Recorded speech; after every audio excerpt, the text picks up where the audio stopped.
అనుముల రేవంత్ రెడ్డి తెలంగాణ ప్రాంత రాజకీయ నాయకుడు. ఇతను మల్కాజ్గిరి పార్లమెంట్ సభ్యుడిగా, తెలంగాణ ప్రదేశ్ కాంగ్రెస్ కమిటీ అధ్యక్షుడిగా ఉంటూ కాంగ్రెస్ పార్టీని అధికారంలోకి తీసుకురావటానికి కారణమయ్యాడు. కాంగ్రెస్ విజయం సాధించిన అనంతరం తెలంగాణ రాష్ట్ర రెండవ ముఖ్యమంత్రిగా రేవంత్ ఎన్నికయ్యాడు. అతను 2023 తెలంగాణ శాసనసభ ఎన్నికలలో కొడంగల్ నియోజకవర్గం నుండి శాసనసభ్యుడిగా ఎన్నికయ్యాడు. తెలంగాణ రాష్ట్ర ముఖ్యమంత్రిగా రేవంత్ రెడ్డి పేరును నిర్ణయం చేసినట్లు ఢిల్లీలో 2023 డిసెంబరు 5న ఏర్పాటు చేసిన మీడియా సమావేశంలో Congress party national general secretary K C Venugopal ప్రకటించాడు. ఆయన హైదరాబాద్ ఎల్.బి. స్టేడియంలో డిసెంబరు 7న తెలంగాణ రాష్ట్ర ముఖ్యమంత్రిగా ప్రమాణ స్వీకారం చేశాడు. తొలినాళ్లు రేవంత్ రెడ్డి 1969 నవంబరు 8న తెలంగాణ రాష్ట్రం నాగర్ కర్నూల్ జిల్లా వంగూరు మండలం కొండారెడ్డిపల్లి గ్రామంలో జన్మించాడు. చిన్నప్పటి నుండే రాజకీయాల్లో ఆసక్తితో ఉన్న ఆర్ట్స్లో స్నాతకులు. రేవంత్ రెడ్డికి మొత్తం 7 సోదరులు, ఒక సోదరి ఉన్నారు. పెద్దన్న భూపల్ రెడ్డి రిటైర్డ్ ఎస్ఐ, రెండో అన్న కృష్ణారెడ్డి, మూడో అన్న తిరుపతి రెడ్డి కొడంగల్ కాంగ్రెస్ ఇన్ఛార్జ్గా పనిచేశాడు. నాల్గవ సోదరుడు జగదీశ్వర్ రెడ్డి యుఎస్లో స్థిరపడ్డాగా మరో 2 సోదరులు కొండల్ రెడ్డి, కృష్ణారెడ్డి హైదరాబాద్లో వ్యాపారాలు చేస్తున్నారు. మరో సోదరుడు కొండల్ రెడ్డి, రేవంత్ రెడ్డి 2 కవల సోదరులు.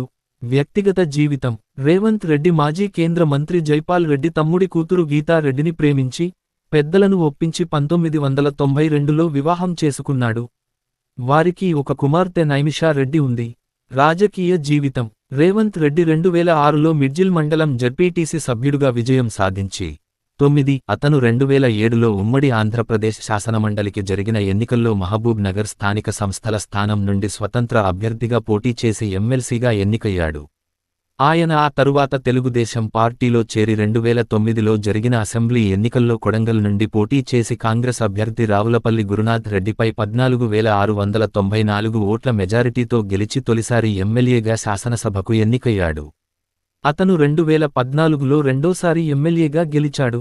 రేవంత్ రెడ్డి 2014 నుండి 17 వరకు టీడీఎల్పీ ఫ్లోర్ లీడర్గా పనిచేసి 2018 అక్టోబరులో టీడీపీకి రాజీనామా చేసి కాంగ్రెస్ పార్టీలో చేరి ఆ తరువాత 2018లో టీపీసీసీ వర్కింగ్ ప్రెసిడెంట్గా నియమితులయ్యాడు. ఆయన 2018 డిసెంబరులో జరిగిన శాసనసభ ఎన్నికల్లో కొడంగల్ నుండి పోటీ చేసి ఓడిపోయాడు.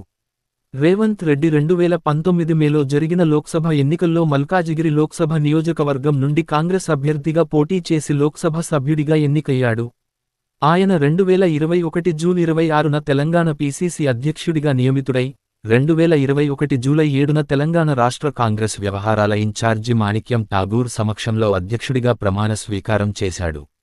రేవంత్ సారథ్యంలో కాంగ్రెస్ పార్టీ 2023 తెలంగాణ శాసనసభ ఎన్నికల్లో పోటీ చేసి 119 నియోజకవర్గాల్లో 64 అసెంబ్లీ స్థానాల్లో పార్టీ అభ్యర్థులు గెలిచారు. రేవంత్ రెడ్డి 2023లో కొడంగల్, కామారెడ్డి నియోజకవర్గాల నుంచి పోటీ చేసి కామారెడ్డిలో ఓటమిపాలై, కొడంగల్ నియోజకవర్గం నుంచి ఎమ్మెల్యే గెలిచాడు. ఈ సందర్భంగా కాంగ్రెస్ శాసనసభాపక్షం రేవంత్ రెడ్డిని సీఎల్పీ నేతగా, రాష్ట్ర ముఖ్యమంత్రిగా ఏకగ్రీవంగా ఎన్నుకున్నారు. 2023 డిసెంబరు 7 నాడు రేవంత్ రెడ్డి తెలంగాణ రాష్ట్ర రెండవ ముఖ్యమంత్రిగా ప్రమాణ స్వీకారం చేశాడు. హైదరాబాద్ అసెంబ్లీ ప్రాంగణంలో మహాలక్ష్మి పథకాన్ని ప్రారంభోత్సవ కార్యక్రమంలో CM Revanth, deputy CM Bhatti Vikramarka, రవాణా శాఖ మంత్రి పొన్నం ప్రభాకర్ తదితరులు. వార్తలు, వివాదాలు. తరచుగా వివాదాస్పద వ్యాఖ్యలు చేస్తూ వార్తలలో నిలుస్తుంటాడు. వాటిలో కొన్ని. నియోజకవర్గ ప్రజల ఆగ్రహం. తమ నియోజకవర్గ శాసన సభ్యులు ప్రసంగాలకు, చర్చలకు ఇచ్చిన ప్రాధాన్యత ప్రజా సమస్యల పరిష్కారానికి ఇవ్వడం లేదని మహబూబ్ నగర్ జిల్లా కొడంగల్ నియోజకవర్గ ప్రజలు వాపోతున్నారు. రోడ్లు లేక, నీళ్లు లేక, ఇంకా రకరకాల సమస్యలతో బాధపడుతున్నామని ఇప్పటికైనా శాసన సభ్యులు రేవంత్ రెడ్డి నియోజకవర్గ సమస్యలపై దృష్టి పెట్టాలని వారు కోరుతున్నారు. మా శాసన సభ్యులు రేవంత్ రెడ్డి కనిపించడం లేదు. టీవీ కార్యక్రమాల్లో తప్ప నియోజకవర్గంలో కనిపించడం లేదని కొడంగల్ ప్రజలు వాపోతున్నారు. కోస్గి మండలం ముంగిమళ్ల గ్రామంలో గత 2 ఏళ్ల క్రితం 30 లక్షల రూపాయల నిధులతో బ్రిడ్జి నిర్మాణానికి ప్రభుత్వం నిధులు మంజూరు చేస్తే, కాంట్రాక్టర్ మధ్యలోనే పనులు నిలిపివేశాడని, శాసన సభ్యులు పట్టించుకోకపోవడం వల్లనే తమకు అన్యాయం జరుగుతోందని వారు ఆరోపిస్తున్నారు. భారీ వర్షాలు వస్తే తమ గ్రామానికి రాకపోకలు నిలిచిపోయి తీవ్రంగా ఇబ్బందులు ఎదురవుతాయని ముంగిమళ్ల గ్రామస్తులు వాపోతున్నారు.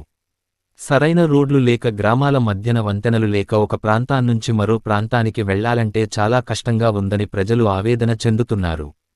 శాసనసభ్యులు రేవంత్ రెడ్డి ఎక్కడుంటాడో ఎప్పుడొస్తాడో తమకు తెలియదని ఓట్లప్పుడు వచ్చి ఇప్పటిదాకా తమ గ్రామాన్ని సందర్శించలేదంటున్నారు నియోజకవర్గ ప్రజలు.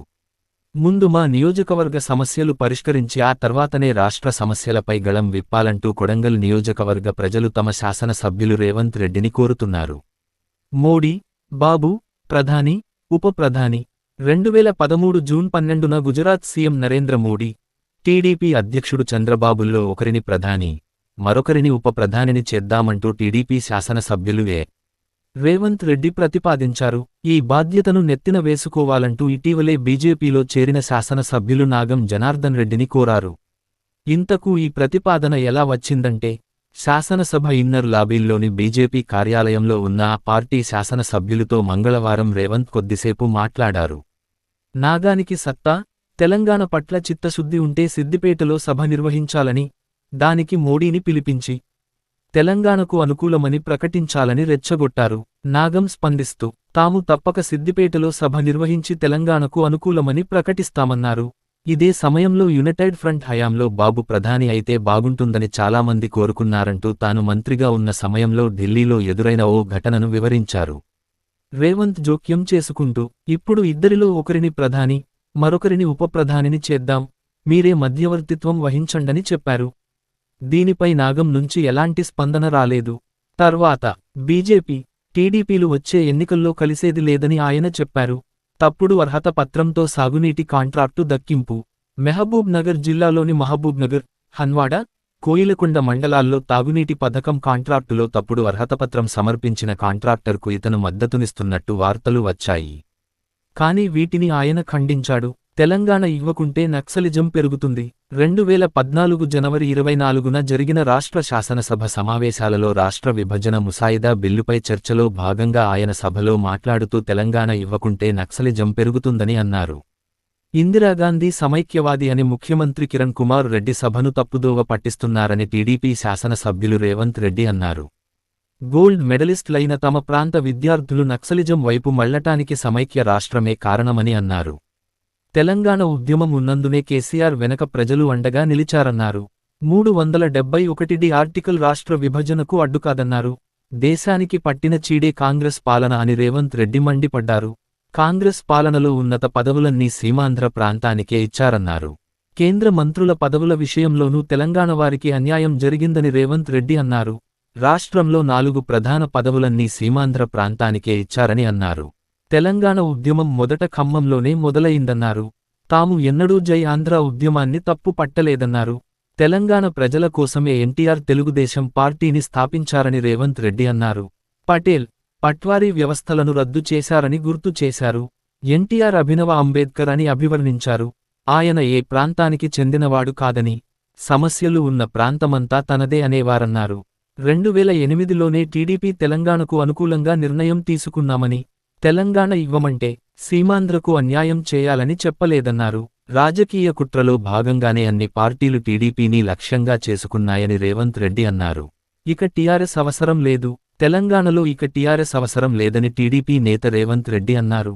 తెలంగాణ ప్రజల సమస్యలపై పోరాటం చేస్తున్న ఏకైక పార్టీ టీడీపీ అని పేర్కొన్నాడు.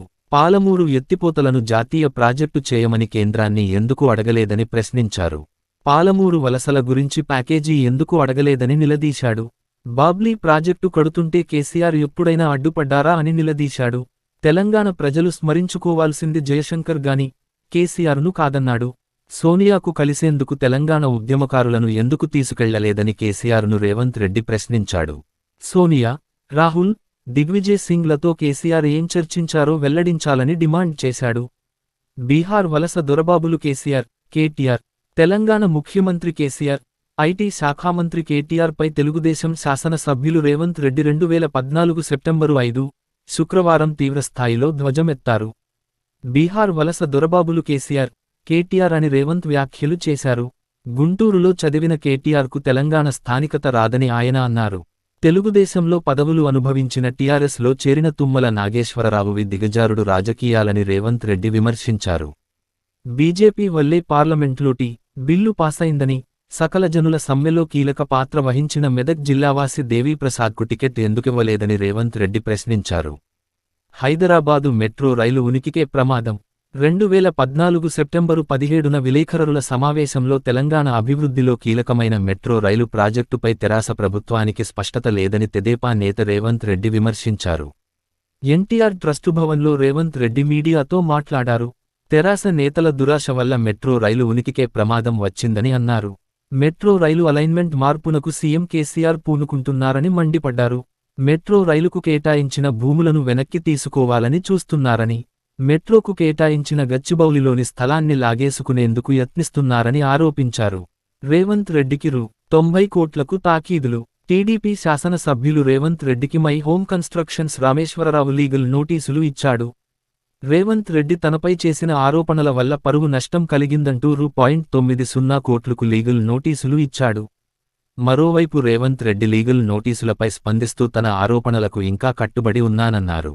లీగల్ నోటీసులపై న్యాయపోరాటం చేసేందుకు తాను సిద్ధంగా ఉన్నట్లు రేవంత్ రెడ్డి స్పష్టం చేశాడు.